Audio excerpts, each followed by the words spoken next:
Alright guys, welcome back to another tech video. Today we're going to be going through your question, answering it, and hopefully finding that solution for you.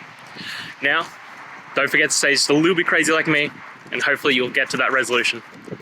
Anyway, on to the video. Cheers!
And that's it guys. We've gone through, answered your question, and hopefully you found that solution you're looking for.